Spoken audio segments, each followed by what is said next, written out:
I caught my cheating wife when she claimed to visit her mom, but I was already there. When my wife said she was going to visit her mom for the weekend, I didn't think twice. But the problem? I was already sitting in her mom's living room when she texted me she'd just arrived. What happened next shattered everything I believed about love. It started like any other Friday morning in Denver, Colorado. My wife Rachel was packing her small gray suitcase, humming to herself while sipping coffee. She told me she was heading to Fort Collins to help her mom recover from knee surgery. No red flags. She'd done that before. But this time something in her voice felt off. Maybe it was the way she avoided eye contact or how she kept her phone screen tilted away when she texted. My gut twisted, but I brushed it off. After 8 years of marriage, I trusted her completely. Still, I couldn't shake the feeling. Her mom, Linda, had always been kind to me. We'd talk now and then, especially after the surgery. So just to check in, I called Linda Friday afternoon. "Hey, how are you feeling?" "Rachel should be with you soon, right?" There was a pause.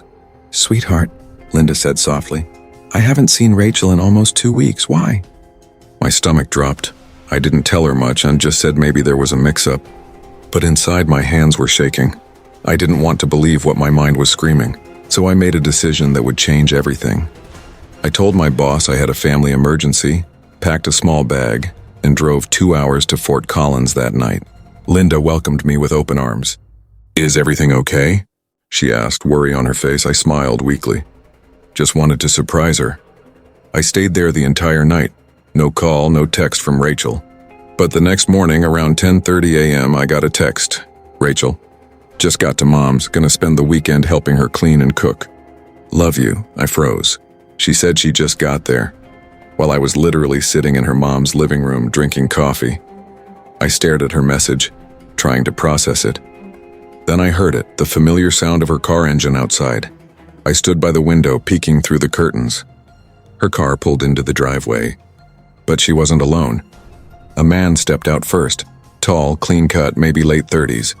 He walked over, opened her door, and kissed her. Not a friendly hug, not a quick peck. A full, passionate kiss. I felt my entire body go cold. I didn't burst out. I didn't scream. Instead, I stepped outside quietly as they walked toward the door. When Rachel saw me standing there on the porch, her face drained of color. She stammered, What are you doing here?" I forced a calm smile. "I came to visit your mom too." The guy looked confused and muttered, "Wait, what's going on?" I looked him dead in the eye. "That's my wife you're kissing." He stepped back immediately, his face pale. Rachel tried to speak, tears already forming, but I wasn't listening anymore. I just turned to her mom, who had stepped outside by now, horrified. "Linda," I said quietly, "I think your daughter and I need some time apart." And I walked away. That night, I checked her phone records. Every visit to her mom's lined up with calls and texts to the same unknown number, his number. Turns out he was her co-worker at the marketing firm. For months, she'd been using family visits as her cover. When I confronted her later, she broke down, saying it was a mistake, that she didn't mean for it to happen. But cheating isn't a mistake.